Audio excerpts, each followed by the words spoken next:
Franck Marchis is a senior scientist and exoplanet research thrust chair at SETI. He earned his Ph.D. in astrophysics at the Université Paul Sabatier in France in 2000. He's a planetary astronomer with 22 years of experience in academic, international, and nonprofit scientific institutions, and has conducted large multiple research projects in a wide range of areas. He's best known for his discovery and characterization of several asteroids, his study of volcanism on Jupiter's moon Io, and imaging exoplanets. Today, he dedicates most of his energy to instruments and is involved in education, public outreach, technology, and scientific investigations. In the United States and also in Europe, Franck Marchis is also involved in startups related to astronomy and a co-founder of the Unistellar, which he'll be talking to us about, and is the chief scientific officer of that enterprise. In April of 2007, an asteroid 6639 Marchis was named in honor of his work in the field of multiple asteroids. He's been a consultant and interviewed on several science documentaries for the Science Channel, BBC, ARTE, and news media in English, French, and Spanish. Tonight he's going to talk about the pale blue dot and show us something exciting. In just over 2 years, we've gone from the speculation about planets beyond our solar system to being able to observe them through a variety of methods. Our speaker will discuss new and sophisticated projects that aim to directly image these exoplanets. Future instruments could soon deliver an image of our cousin, an image of matching the pale blue dot that we have been referred to. His talk will be followed by a demo of the Unistellar eVscope, an innovative robotic telescope developed in partnership with SETI. It has enhanced vision and is the first telescope that accumulates light so the user can finally see hundreds of faint astronomical objects, their shapes, and their colors. This technology will radically change amateur astronomy, and tonight you'll find out why. Welcome me and join Frank and inviting.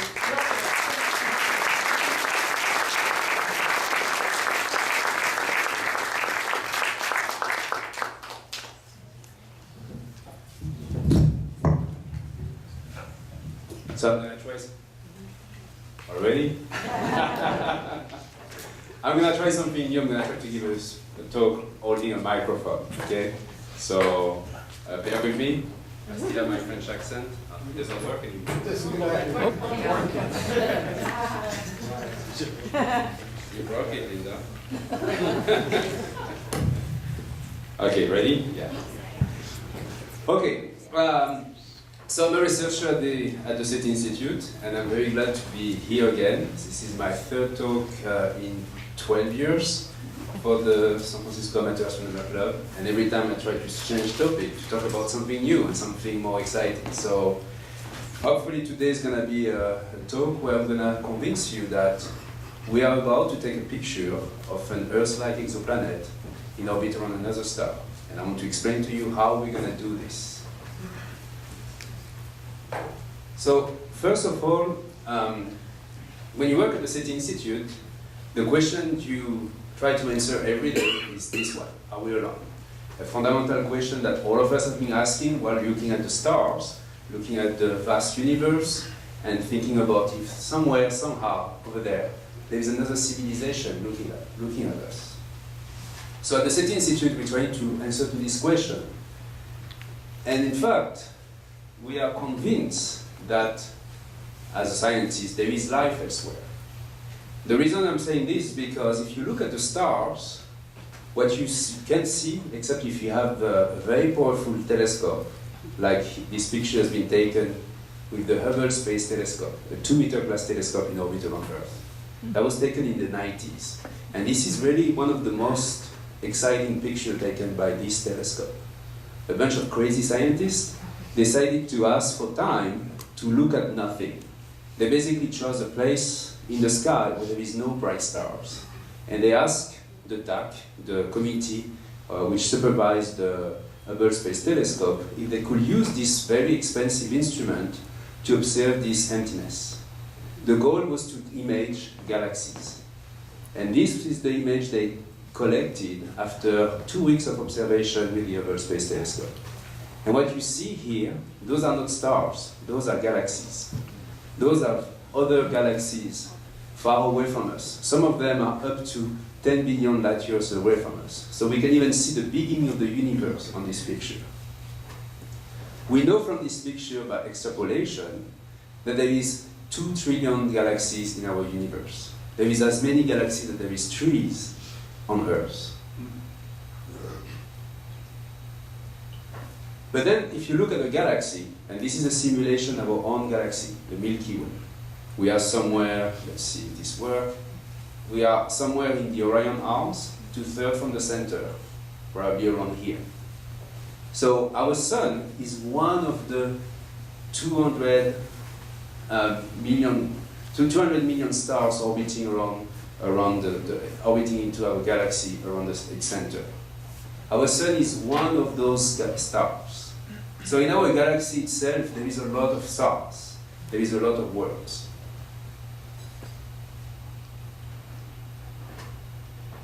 So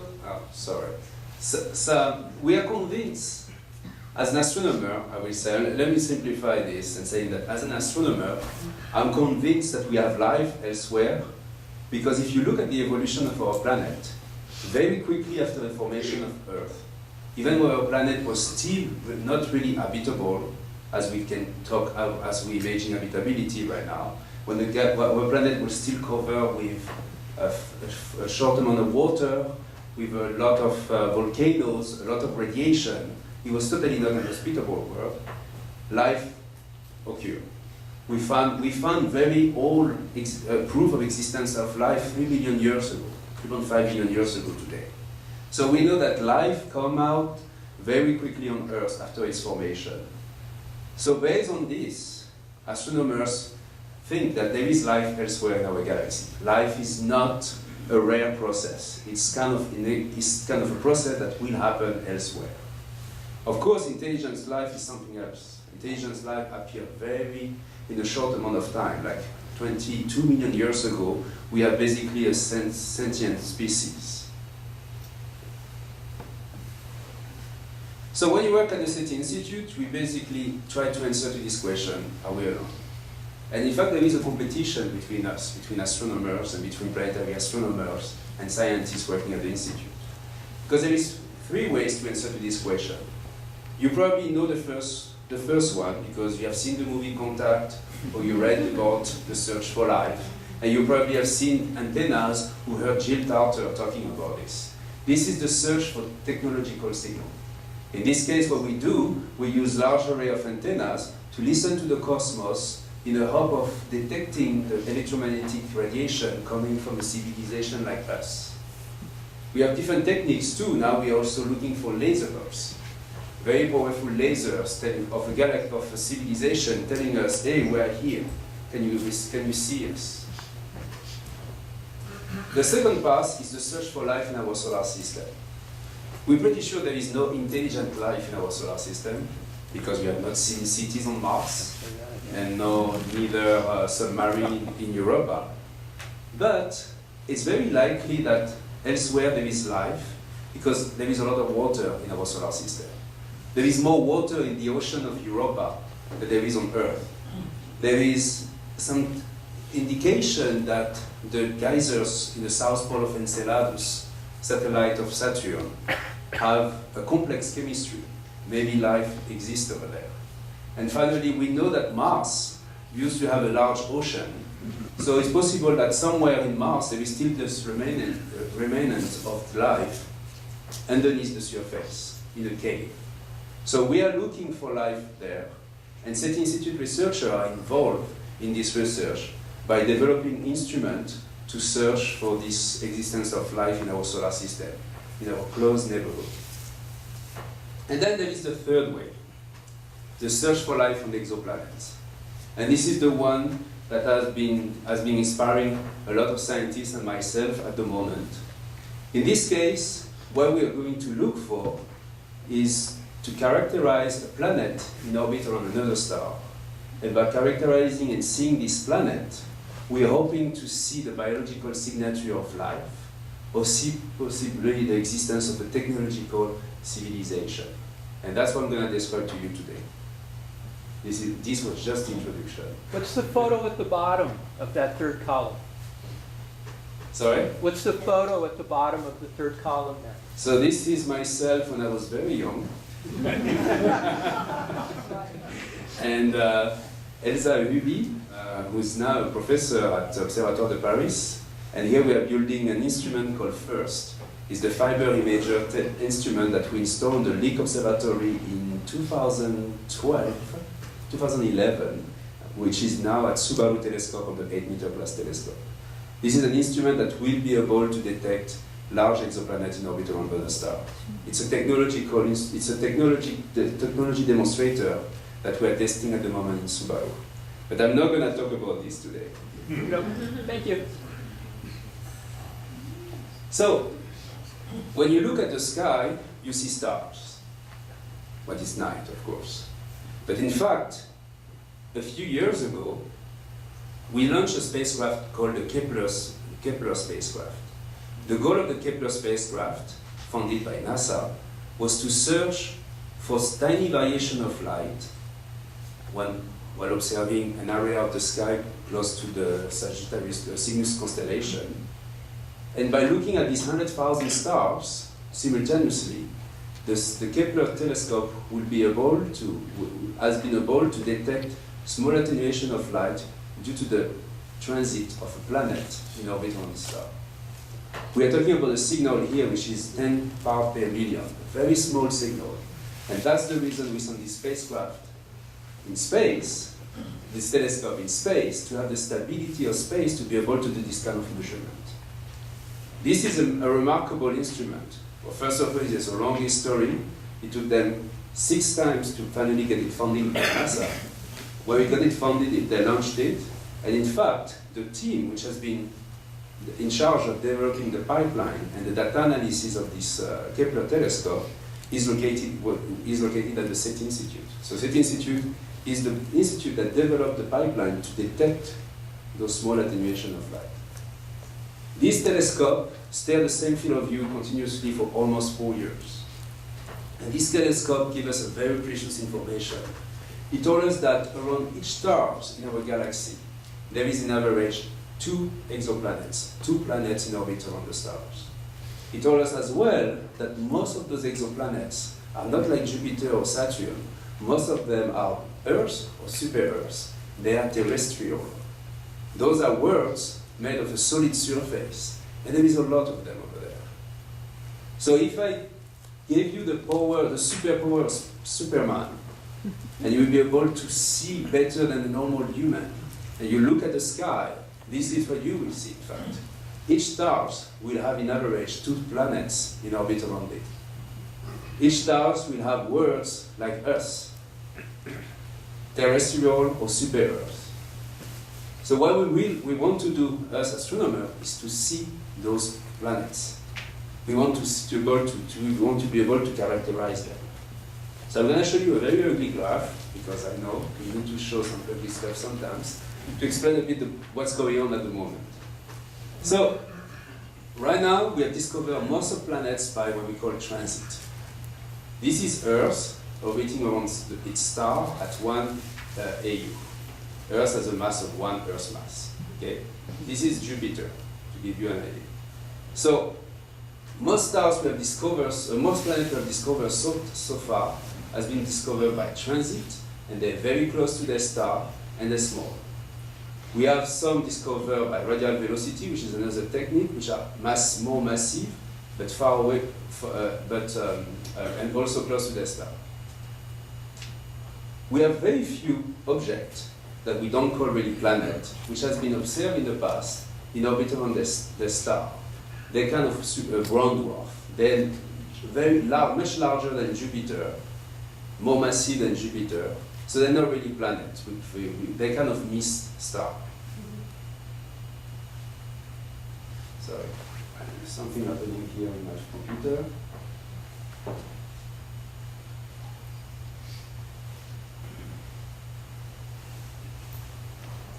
So today what we're trying to do is to image planet like Jupiter. We try to see planet like Jupiter or Saturn in orbit around other stars. And for this, we built various instruments. Names are here: SPHERE, SCAXEO, and GPI. I'm involved in the GPI project, and that's what I'm going to talk about. So it's very difficult to see a planet because a planet is very faint and it's very close to its star. Especially when you're looking at a star which is far away from you. People always say that the analogy is like if you want to see a firefly orbiting around a lighthouse, 400 kilometers away from the lighthouse. You will see the light maybe of the lighthouse, it will be very faint. So you buy binocular to see this light better. And what you're trying to see is the firefly in orbit around this lighthouse. So you need to be able to turn off the lighthouse somehow to be able to see this faint point, which is a planet, which is a million times fainter than the lighthouse. So to do this, we invented adaptive optics. So 2 or 3 years ago, someone need to remind me, I came here to give a review talk about adaptive optics. Some of you were here, so you cannot like it, you're not too bored. So the point of this talk is not to tell you about adaptive optics again. The point of this talk is to tell you more what we're going to do in the future thanks to adaptive optics. So just a summary, adaptive optics is a technology that allows you to correct in real time the effect of the atmospheric turbulences. In other words, you take a telescope, we put an adaptive optics system on it, you get the same image quality like if your telescope were in space. So that's a very interesting technology because building a telescope on the ground costs now for a 10-meter plus telescope less than $100 million. Building any telescope in space, large telescope, costs $10 billion, JWST for instance. So we can build a lot of ground-based telescope, 10-meter size, put adaptive optics system on them, and theoretically, you will get an image quality like if your telescope was in space. So when your telescope is in space, it's in a very stable environment. You can put technology like a coronagraph to turn off the light of the star and see the surrounding of the star. So I know about adaptive optics because I started my Ph.D. in 1996 in Chile. And this is one of the movies taken in Chile at an observatory called La Silla. That was the first adaptive optics system available to the astronomical community. I'm going to tell you the story of my life, not because it's interesting, but because it gives you an idea of how science works. So in 1996, we developed adaptive optics. It was made of military equipment from the French army. So it was something that was not working properly. It was really like made of pieces of stuff that should not be in a telescope room, definitely not. But it was working. We already got the first picture of an asteroid from the adaptive optics. We saw the surrounding of stars like Beta Pictoris with this system. So when I finished my PhD in 2000, I got a phone call from a university called UC Berkeley. And basically UC Berkeley offered me a job as a postdoc here. So I moved in the US in 2000, and I realized that I was not the only one. In fact, what happened is that in the US, they had realized the potential of adaptive optics, and they saw that a group of French people were using it in Chile, and they basically offered to all of us a job. So we ended up, all of us, in California or in Hawaii, working on the Keck telescope, which has just the first adaptive optics system. So when I arrived here, we used the adaptive optics system at Keck, which is extremely powerful because it's a 10-meter plus telescope. That was the first large telescope with such a technology to look at targets in the solar system, to search for brown dwarf around stars. So this community of people who have been working for a few years on the technology, which was very young, were also extremely ambitious. I mean, some of us came from far away to work on this technology. And one of them, a Canadian researcher called Bruce McIntosh, organized a secret meeting. And this is really, that's the story, I'm not making it up. So in this secret meeting, we have only the young people there. And basically, the idea was, what could we do with adaptive optics that nobody else has done so far? And Bruce McIntosh really wanted to do an adaptive optics system that will be able to see an Earth-like, a Jupiter-like exoplanet. He had no idea that if this will be possible or not. So we put all the expertise of each of us in different technology, in different image processing. We ran some simulation. We convinced ourselves somehow that it was possible. We tried to grant proposal to get funding. We failed various times. And in 2006, finally, we got first funding from NSF and from the Gemini Observatory, the 8-meter class telescope in Chile, to build this, what we used to call an extreme adaptive optic system. That was the marketing word we found for this. So this extreme adaptive optic system is called GPI. Today, GPI is at the Gemini South Telescope that you can see here on the top of Cerro Calan. It's an 8-meter class telescope. GPI is here in this box. It's the size of a mini Austin. GPI costs approximately $20 million. It's one of the most expensive ground-based telescopes ever built. To make the story short, when we wrote the grant proposal in 2006, we thought we'd be able to build this in 3 years. The first flight of the instrument happened in 2013. So that's a lot of time to develop an instrument because the technology was not ready. We thought it was ready, but in fact it was not. We had to wait for people who promised us to build this deformable mirror that can correct in real time the atmospheric turbulences accurately to be ready. So we waited, we worked on simulation, we tried to find an alternative, and in 2013 we did the first flight of this instrument. And I will show you people, because in fact, there is no genius in astronomy. There is a group of people motivated. Bruce is here, just to show you the person. He's a professor now at Stanford University. All these people here are professors somewhere, or researchers somewhere. We had the first light in November 2013. The instrument worked as expected, which was kind of a miracle, frankly. We have even surprised ourselves. And in 2015, we got time to use this facility, this instrument, for 3 years. So we built an instrument called GPI, specifically for one goal, to image a planet like Jupiter around other stars. To do this, we had to observe a lot of stars. We knew that. We started observing 650 stars, the brightest stars in the southern hemisphere, the youngest one as well. And we get 650 hours of observation. The survey is still in operation. We're in fact about to finalize it. And I'm going to show you some of the first results we got. So, this is the first discovery of GPI. So look carefully, hopefully this is going to work, because I changed my presentation before. You see the tiny arrow here show you a dot that appear and then disappear. The graph on the right is the color. What we're doing here, we take an image, and at the same time, we take the color of this dot. You don't see the star because we hide the star below coronagraph. You can see now, that's good. So let me show that again. So the star is here. It's called 51 Erie, Dani, in the constellation of the river, 100 light years away from us. And we look around these stars and we see this dot, which appear and disappear. And from this dot, which appear and disappear, from multiple observations we took a posteriori, from us being convinced that we have discovered something, from additional observation taken with Kepler telescope, we knew that, and we published this in 2015, that we discovered the first Jupiter-like exoplanet.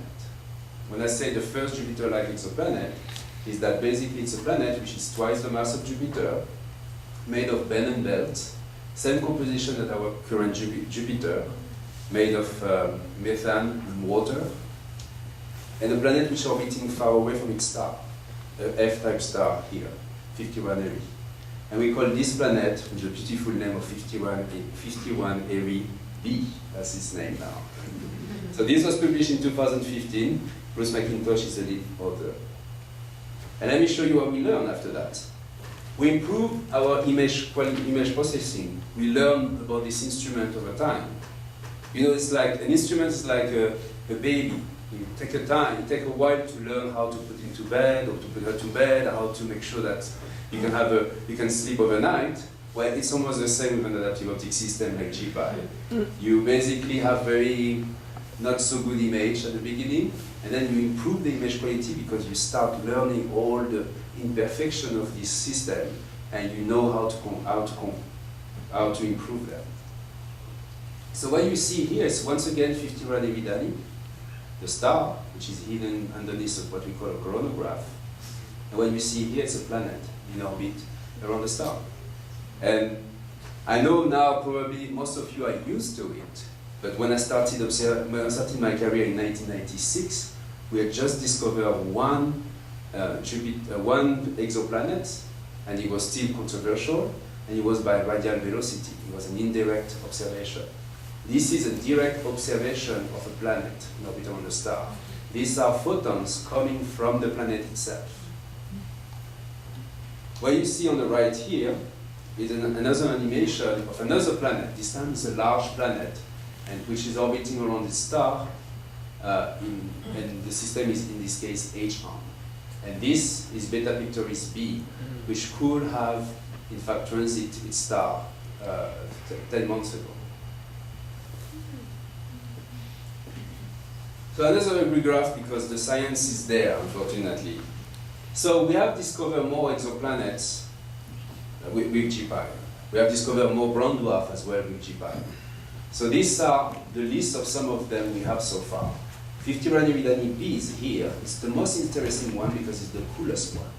Coolest in temperature, and also which is the one which has this kind of spectrum which really look like the spectrum of Jupiter. Others here are more massive, hotter. So they're really like different bodies. Again, I want to tell you that something surprised us. When we wrote the GPI proposal in 2006, we claimed that we will discover 50 to 100 Jupiter-like exoplanets.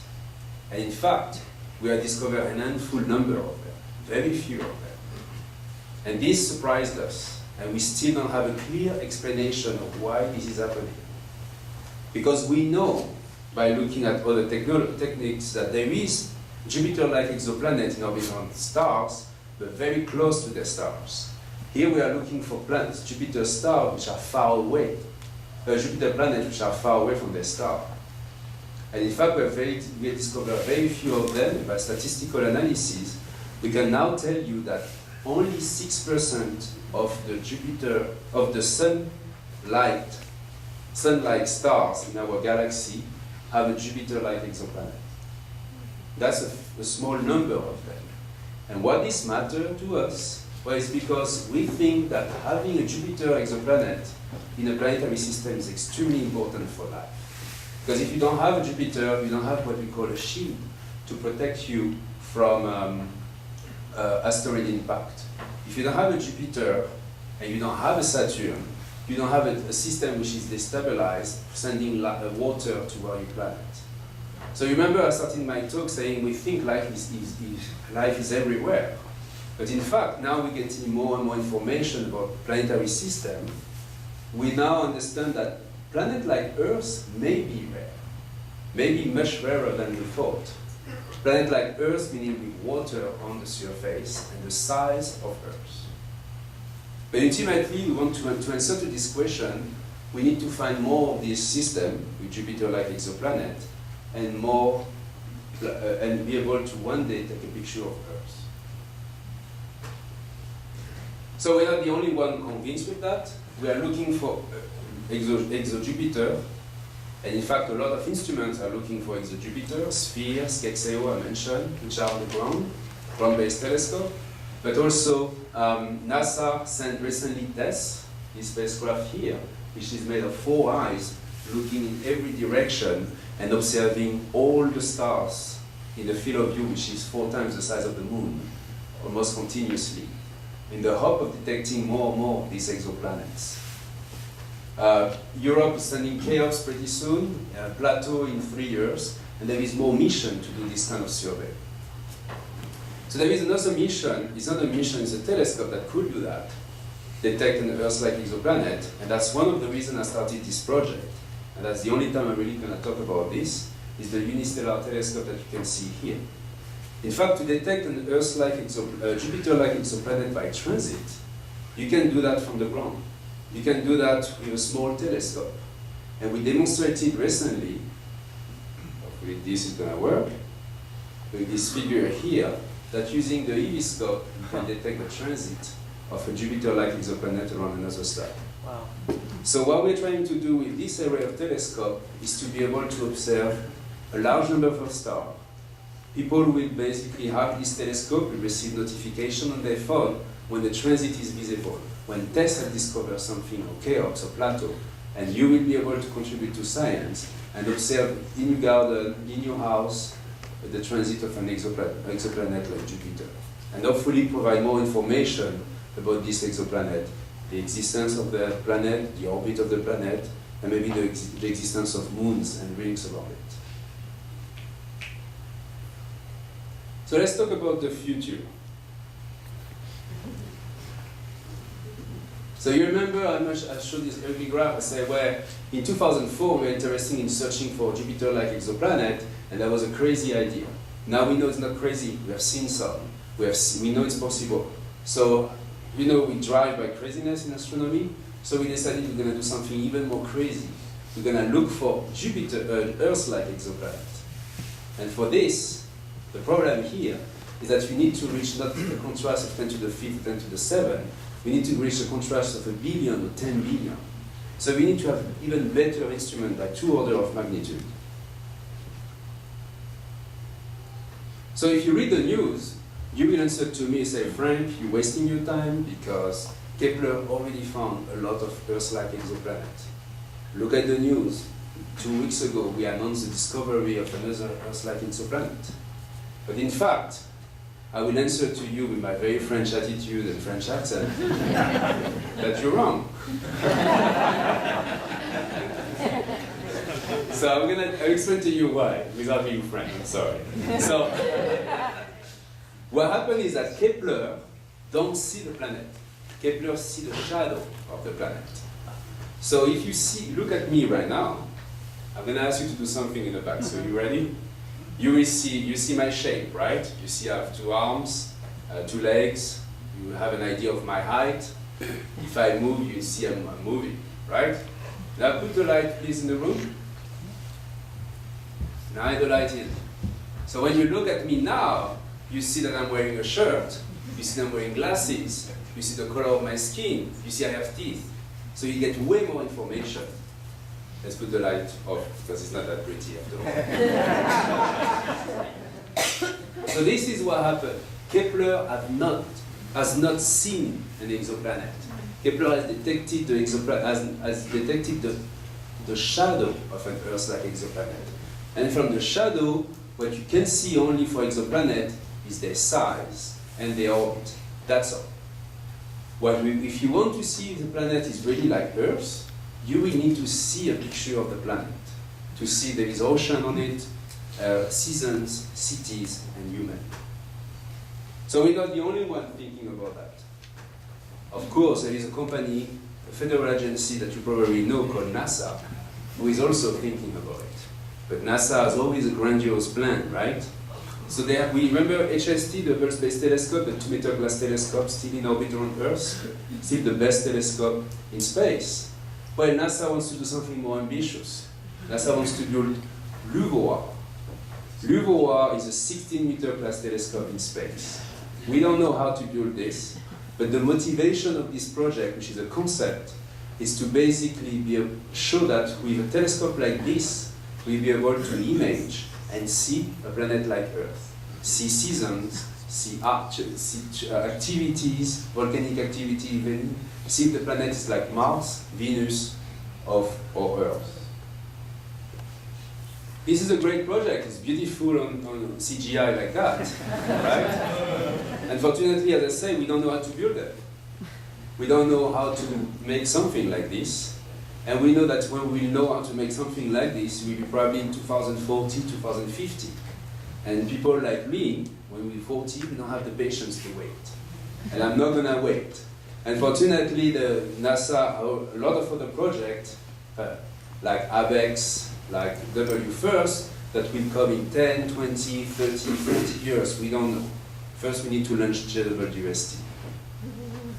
So why do I have this motivation of taking an image of another Earth?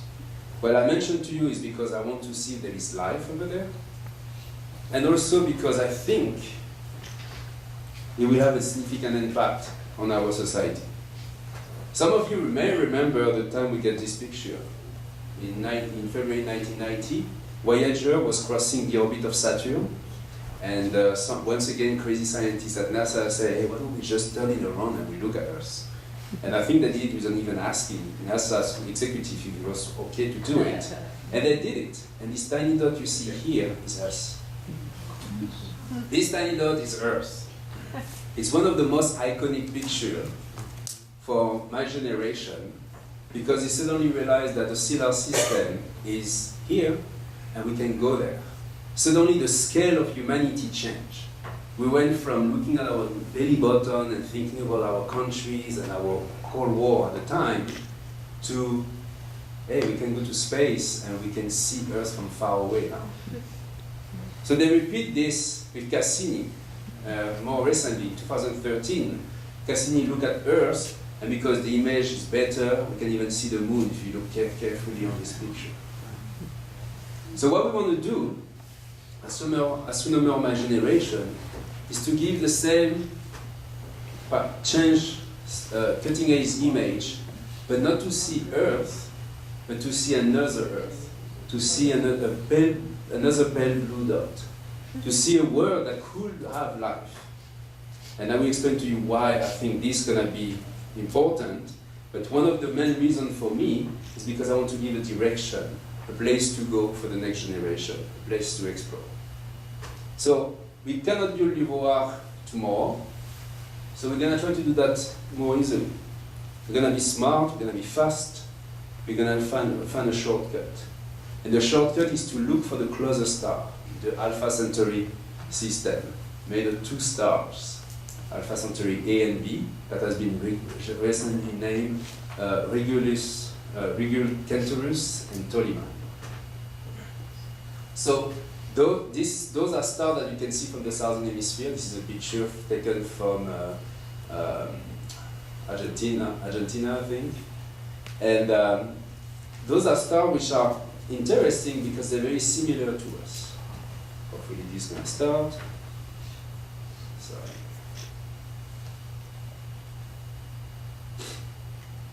So they are in the constellation of the Centaurs that you can see here.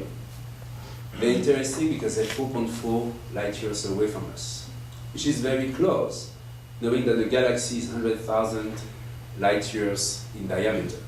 So we are talking about something which is our neighborhood in terms of galaxy scale.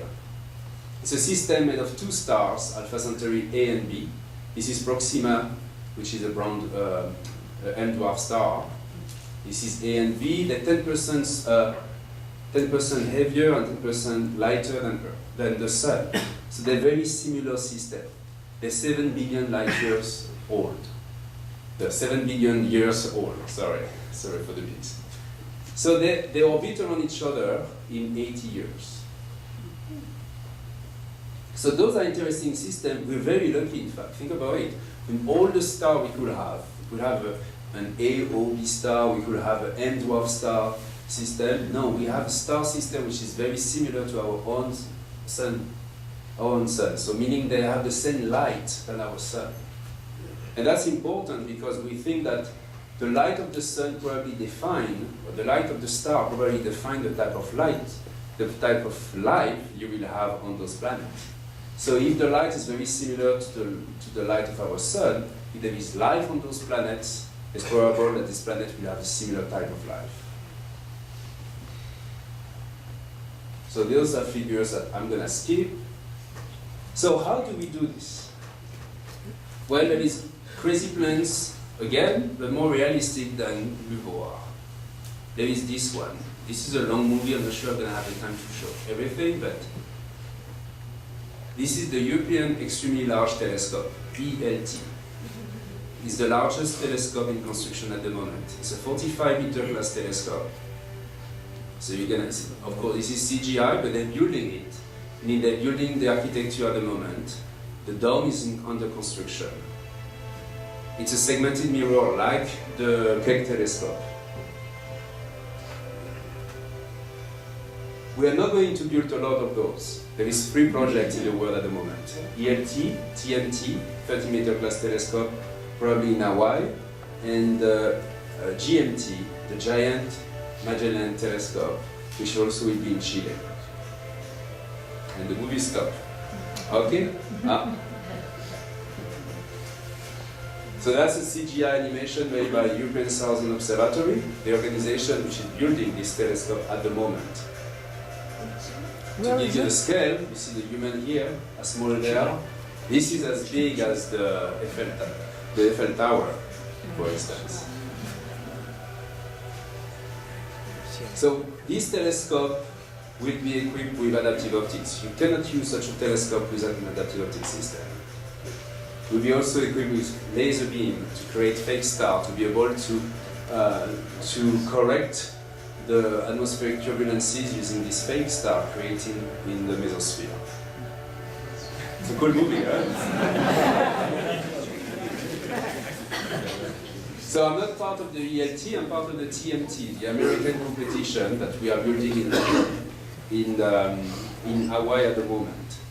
But what really matters is that with these telescopes, equipped with adaptive optic system like GPI, equipped with a camera working in the mid-infrared. In this case, we will not see the infrared emission of the planet, but we will see the heat coming from the planet. We believe that we'll be able to see stars like planets like Earth in around Alpha Centauri. So we have a project that we are currently developing called TT. That's why we have this tiny TT here. And this is a simulation showing an observation of Alpha Centauri A and A, in this case, remember? And what you have labeled here is an Earth-like exoplanet in orbit around Alpha Centauri A. This is an observation you can get with the ELT in less than 50 hours of observation. So we believe that when those telescopes will be built, if you build the right instrumentation, in 2025, we will be able to provide an image of an Earth-like exoplanet around Alpha Centauri. A telescope like this costs around $1 billion. Oh. So we have other projects like this, and this is one that we involve. It's called the ELF, the Earth Life Finder. It's a telescope which is basically specifically built for this search. It has this very interesting structure. It looks like a wheel of a bicycle. It's made of 16 5-meter super light. It doesn't look, sorry. 16 5-meter mirror. The point of this here is that we are building not an instrument only here, we are building a telescope for this specific project to observe and characterize an Earth-like exoplanet on Alpha Centauri. So what we will see with this telescope is that.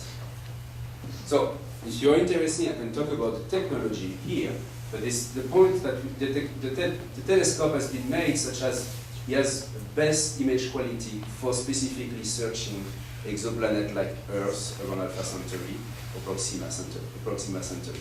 This is a simulation image showing what you will see with this telescope when it will be ready. The cost of this telescope is estimated to $100 million. Okay, so if you have $100 million, let me know first. And two, this is what you will see.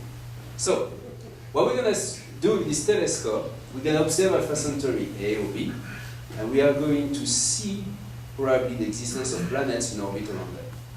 The system is so stable that we see the light of the planet, and you will see as well variation of light due to the rotation of the planet when it's orbiting on itself and when it's orbiting around the star. So this group called the Planet Foundation developed an algorithm and did some simulation. And here this is a simulation of if we build ELF on an Alpha Centauri system and we look at Earth, this is what we will see after a year of observation. We'll be able to see continents and water on those worlds. This is us, of course, you recognize it, right? And interestingly, if you do, we will be able to do colors as well. And from the color, we will know if there is vegetation or if it's a desertic area. So this instrument will not only detect exoplanets like Earth, it will also help us characterize those worlds. See, once again, vegetation, continents, ocean. So we're not seeing the shadow in this case. We're truly seeing the planet and this world, and we are mapping this world. Okay, so I should mention as well another project that SETI Institute is working on, and that's, you remember before it's here? This is JWST, for those who know the story. This is ABEX, another project of NASA. This is the Hubble Space Telescope. And this tiny thing here, which is as big as a fridge, is what we call Project Blue. So Project Blue, you want me to put back the image? This is an image from the California Academy of Sciences, by the way, which I put credit here.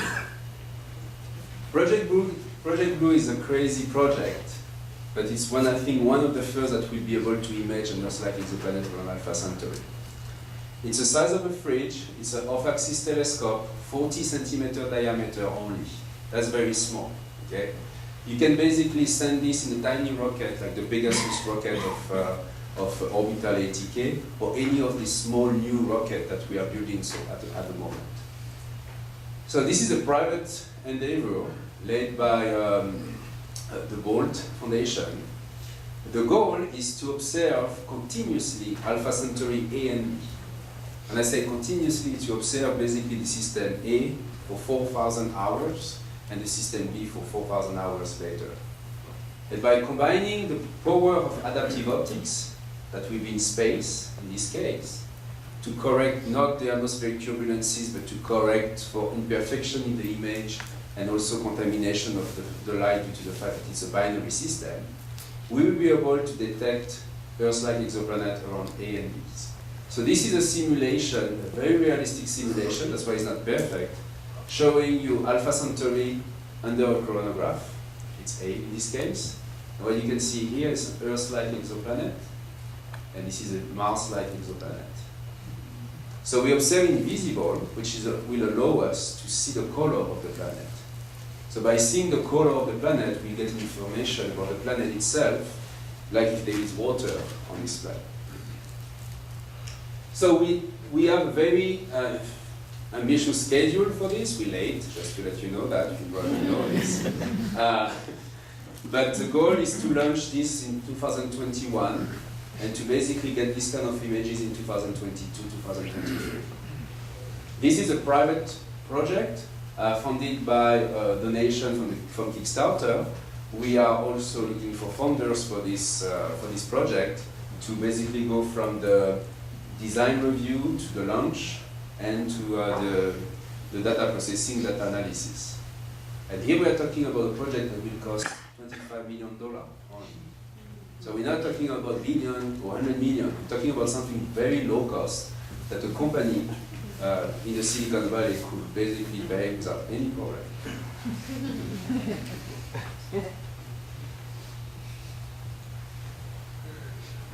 So I talk a lot about exoplanet, Earth-like exoplanet, and I say, yeah, I want to see an Earth-like exoplanet. Because I don't want to see it for a lot of reasons. And I'm going to show you, I'll tell you a bit more about the reason, the motivation. So first of all, if we see an Earth-like exoplanet, and we characterize it, and we see that the atmosphere is different to ours, it's an imbalance, meaning that there is some gas that should not be there, and those gases may be due to the existence of life. We basically see something unique, another genesis, a place somewhere else in the galaxy where there is life.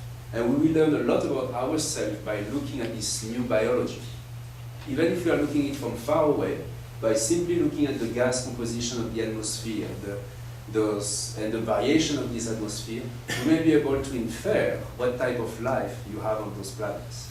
And when I say what type of life, I frankly have no idea.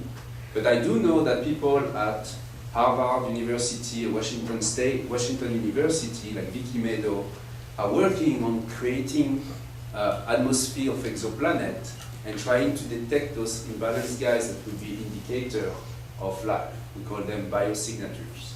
So this will be very interesting for scientists, biologists alike. It will be great for them to see another genesis, to see another type of life. Also, if you find another Earth somewhere and we take a picture, it's probable that this planet is older or younger than us. So this planet will give us indication about the past and the present of our own planet. Maybe we will see something like a cryo-Earth. You know that Earth went to 2 or 3 phases of cryo-Earth. Earth was completely covered with ice. Maybe we will see that, or maybe we see the future of our own planet by looking at those exoplanets.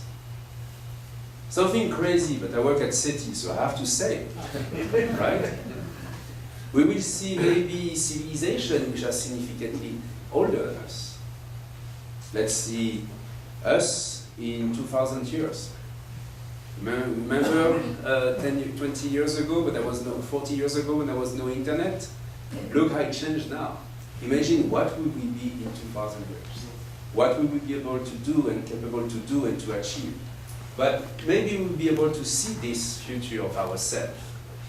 We'll be able to see, maybe I'm going to extrapolate our own civilization here, but maybe see an entire planet covered with cities, light of the cities. Or maybe we'll be able to see that this planet has been, this civilization, find a way to harvest the energy of its star to basically have a world, an infinite amount of energy on its own world. That would be interesting to see this technology, this advanced technology and understanding, of course. And finally, I remind you that we are explorers. We are explorers, and we can, just looking at ourselves and our past, we can see that. When the Europeans took a boat the first time to cross the Atlantic Ocean, thinking they will reach India or something else, they were risking their life, right? Some of them came back, and those who came back brought with them a map. And this map has been kind of a motivation for the other Europeans to do this travel again, to try again to cross there. The same happened probably when the Pacific Islanders started exploring the Pacific. They left, some of them came back, say, we saw some new islands over there. One of them is called New Zealand now. So those maps have been extremely important to motivate the exploration spirit of our species. And I think I often say that as an astronomer right now in the 2010, I'm really a cartographer. What we are doing at the moment as astronomers is to mapping the close vicinity of our sun. We know now the planets in our solar system, but now what we're trying to do is to give to the next generation a map of the exoplanets in orbit around, or the star close to us. So probably the youngest of you here, when you will take one of your applications, Sky Safari or something like this, in the 2040, and you will look at the sky with it, this application will tell you, hey, there is a world over there. And hopefully we will have a picture of this world, and we have information about this world. And maybe we'll be able to tell you, hey, there is life probably over there, or we are detecting a civilization over there. So that's where we are at the moment as an astronomer. We are cartographer. And I will just end here, because I don't know how long I've been talking, probably way too long, by reminding you that when you look at the sky, you see a lot of stars. Those are worlds as well. And let's take care of our own worlds, because somewhere else over there they're looking at us. And probably they know where it is. Thank you very much.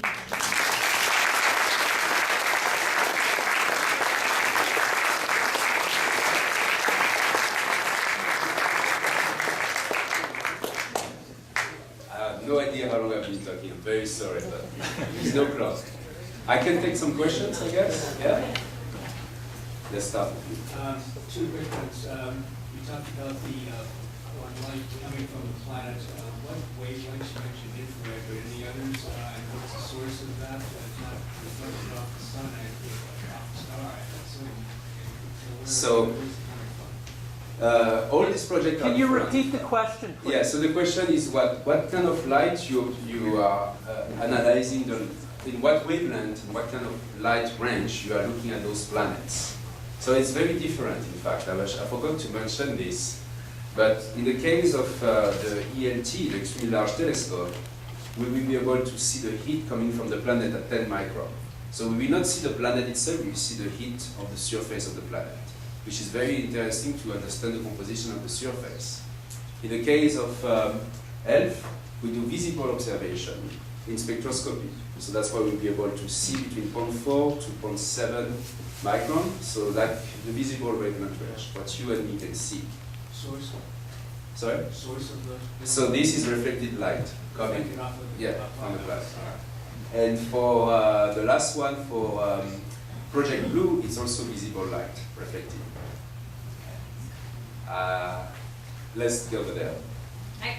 Hi. So I've been to other lectures before where they've always looked in the Goldilocks zone for Earth-like planets. And so have you found the reason why you're looking for Jupiter-sized planets or larger is because there's always an Earth-sized Goldilocks zone planet connected with it? So the reason we want to look for Jupiter-like exoplanet is because we think that if there is no Jupiter-like exoplanet, it's very difficult to bring water on the planet. Because on the planet, the embryo planet form at 1 AU from its star, it's dry. It's a dry world. So if you want to have an ocean, you need to have this water coming from the outer part of the solar system or the planetary system in this case. So why Jupiter? Why Jupiter is important is because we need not Jupiter but two Jupiter and Saturn. So models have shown that in the past, Jupiter was at the same distance, but Saturn was slightly further away. And when Saturn went closer to us, he basically entered into what we call the 2-1 mean motion resonances with Jupiter. This is models, so I'm sorry for the jargon here, but it's basically entering the phase which destabilized the disk of planetesimals in orbit around the Sun. And these planetesimals are made of water, essentially. And they came into the inner part of the solar system. That's what we call the late heavy bombardment. And some of them got captured by Earth, created by Earth. And that's where our ocean, we think, come from in part. So you need to have two Jupiters to have, in fact, liquid water based on current models. Yeah, this. Thank you. So the ELF project, you should just go back to that. There were two map sort of images. That were original map and the recovered map. I just wanted to ask what's the difference between those two? So one of them is the map that we inserted as the best picture, basically. Right. If you had an infinite amount of time to observe this system, that would be the how we call the high signal-to-noise map, okay? Which is not realistic. I should really remove that, in fact. The recover map is what you will truly see with the instrument after observing for a large amount of time, but small sequence of time. For something like Project Blue, how do you you have adaptive optics, but how do you get around diffraction limit with the small telescope? So I didn't mention that, but Alpha Centauri is if an Earth-like exoplanet is in orbit around Alpha Centauri, it will be at 1.2 arcsecond. Oh, really? So that's easy for a 40-centimeter telescope. That's why. That's why we don't need a big telescope, in fact. We need to observe for a long time because the planet is very faint compared to its star. So you need to observe for 1,000 hours to get some signal, a few photons coming from the star, from this planet. What is the adaptive optics correcting for? There's no atmosphere. So we're correcting for aberration of the optics because atmosphere is bad, true, but optics are never perfect, unfortunately. If Hubble telescope, you probably know that. Yeah. When you polish them, they're never very polished the way you want. And also when you are in space, it can be cold and warm very quickly, so that's deformed the telescope. So you're compensating for that as well. Yeah. And the second part is that there is two stars, A and B, and they're very close to each other. They are typically 4 arcseconds, 5 arcseconds away. So they contaminate each other. They contaminate with the glare the other star. So we need to also kill this. That's what we call the multi-conjugate. No, let me see the CW. I forgot. Multi-star wavefront control. That's a work made at NASA Ames by Russell Medikoff. Yeah. Thank you. This is a philosophical question. For a long time, the theological doctrine was that there is life only here on Earth. And now the scientific doctrine is that the universe must be full of life. But neither of those doctrines are supported by data. There may be a high likelihood. It's certainly interesting to look, but how would we talk about it differently if we just started from the assumption that we don't know? That's a very good question. So I'm going to tell you this. The reason we went from there is no life to there is life everywhere is because of the way science works at the moment. If you want to get money to build instruments, if you start writing there is no life, you will never get it. Sadly. Yeah. It's sad, but that's the way it works. So you need to convince yourself and your peers, my colleagues, that there is life. So we have created this kind of mainstream idea that there is life everywhere. And I started my talk saying that, right? Right. So I'm convinced myself there is life everywhere. But it's true.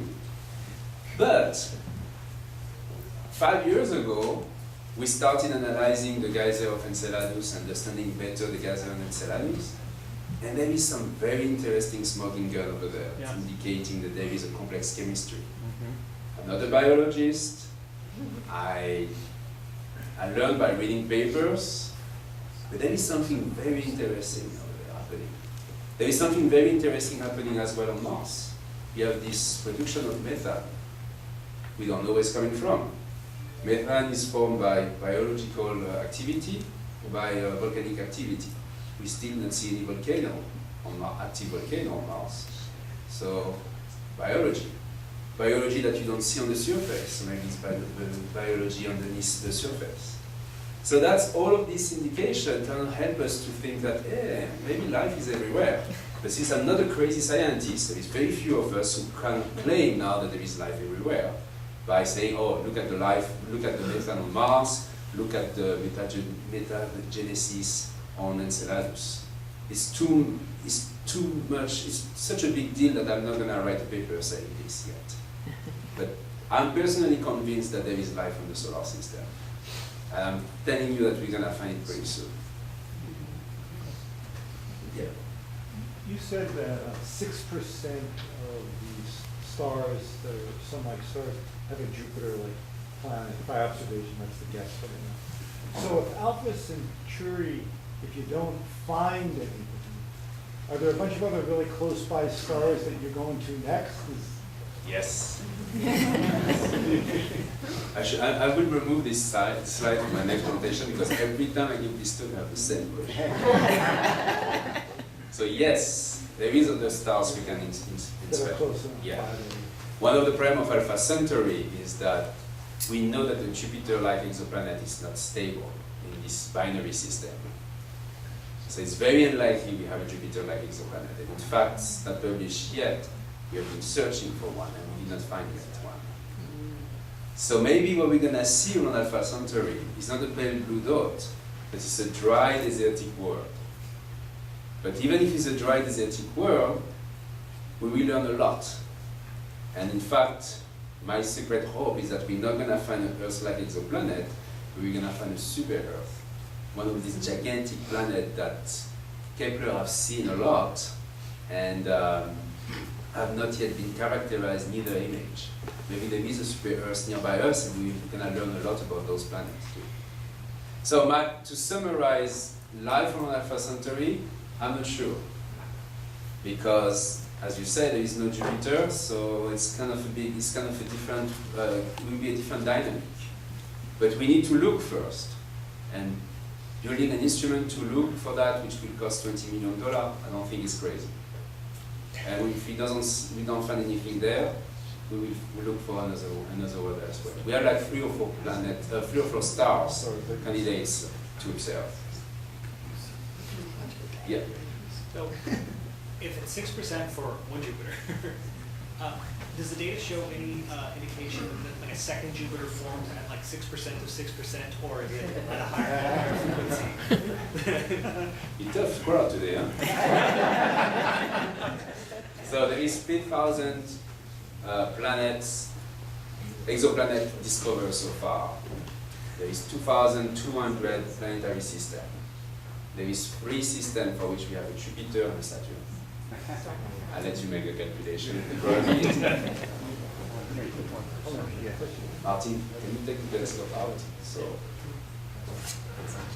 and more questions? What about moons? Moons on exomoons? Any size one? So exomoons have been searched so far, and there is an indication of one being published 6 months ago using the Hubble Space Telescope. We are going to look for more of them using TESS. TESS is also, we have the sensitivity to find more exomoons. The advantage of moon is that even if you're not in the habitable zone, you could have, we could have life there. Because there is 2 or 3 moons and they're interacting with each other. Because of the gravitational interaction, they could have water beneath the icy surface. So maybe life. Frank, we're so pleased. We'll give you your third. Thank you.